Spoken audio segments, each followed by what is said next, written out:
Good morning and welcome to another K3NowMD.com weekly update. And we like to do this on Tuesday, Wednesdays, and Thursdays at this time. And we're joined by the expert on hormone replacement for men and women, Dr. Robert Kowalski. Good morning, doctor. Good morning. How you doing? And before we can get started on talking about K3NowMD.com, we got to let our listeners out there who might be tuning in for the first time, or, of course, as we get new listeners every day to Money Talk 1010, tell us a little about who you are, what it is, and where you are. Sure. We're a wellness clinic, and so wellness covers a lot of issues. Basically, we're trying to make everybody's quality of life better and have people live longer lives. Among other things, one of our core businesses is helping people with their endocrine function. So your endocrine system is a series of glands that controls, among other things, in males, testosterone, in females, estrogen, but also the thyroid gland, and also the adrenal gland, which produces stress hormones. So really work on making sure those are optimized, and again, that feeds back into helping people live longer and better quality of lives. I myself am a board-certified neurosurgeon. The pituitary gland, which is part of the brain, is what ultimately controls your endocrine system, so that's how that all fits together. I have an active clinical practice in neurosurgery, but our wellness clinic is run out of our office down on 603 South Boulevard in South Tampa, and we see patients there in the old-style way in clinic, but also can see patients through Skype or telemedicine, and we actually have patients all over the country. You know, one of the things that I was surprised about that when I got involved in all of this and just learning every week with you that, when your testosterone's low, it causes fatigue, weight gain, low metabolism, hair loss, and even affects your sleep. How could that possibly affect all of that? Well, it does and more. What's interesting is just in the last couple of years, they realized that there are testosterone receptors on almost every cell type in the body. So those are some of the things we know it does, but more importantly, there's some things that it does that we're not even aware of yet.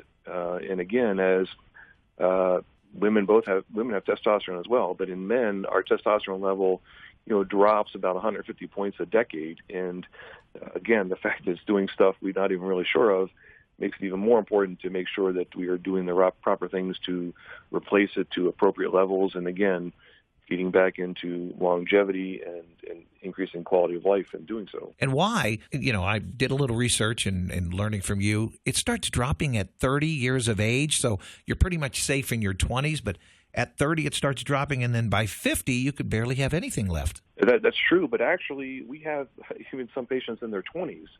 And that includes some patients who, for one reason or another, have had some exposure to, testosterone at an earlier age for a variety of reasons. So certainly, we have some patients that fit in that category, and that has caused them problems, and they're seeing issues, even earlier in their 20s and 30s. But even there's also another subset of patients that, without any, effort on their own part, are still having low testosterone at an even earlier age.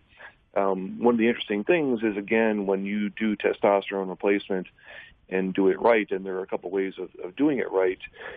The normal way of just giving you the end product of testosterone will actually shut down the testicles a little bit or cause them to atrophy. And so if one of your things you're interested in is still having the ability to have children, we can inadvertently, shut down your sperm production and sort of make that difficult. But if you're young, there are some other ways where we can still boost your testosterone but still maintain your fertility and your ability to have children. So again, that comes back to when you do testosterone replacement, you need to make sure that you're doing it, the best way possible and doing it with a clinic that truly understands it and not, one of these clinics that's just jumped on the bandwagon and doing it, but maybe not doing it in the best way possible. It's funny you explain it that way because I talked to a friend that is doing a testosterone treatment in another county, and he said, yeah, I go get a shot. And I go, well, what else do they do? I thought there were 3 different steps.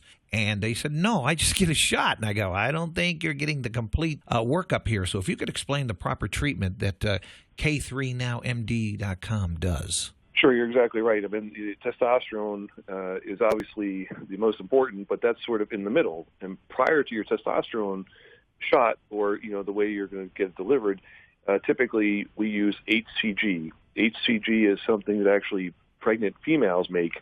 But HCG just happens to have the same chemical structure as something called luteinizing hormone.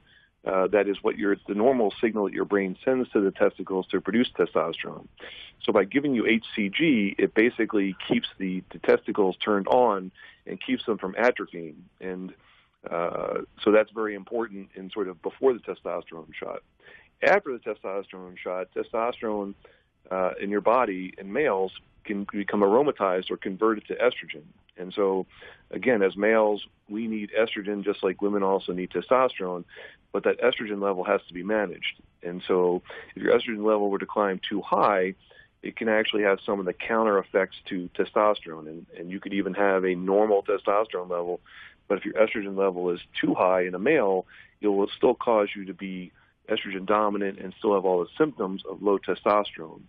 And so after your testosterone shot, you have to take an estrogen blocker, usually something called an anastrozole, and that's a little pill, but that pill goes on to block some of the estrogen conversion and keeps your testosterone level functioning the way it should. Well, we had a caller that called into Money Talk 1010 yesterday, and they knew that the show was going to be I was going to be interviewing you today, and they said, please ask him how this compares to androgel. Well, so testosterone, there's a couple different ways of delivering the testosterone. It can be in a cream or a gel, such as androgel.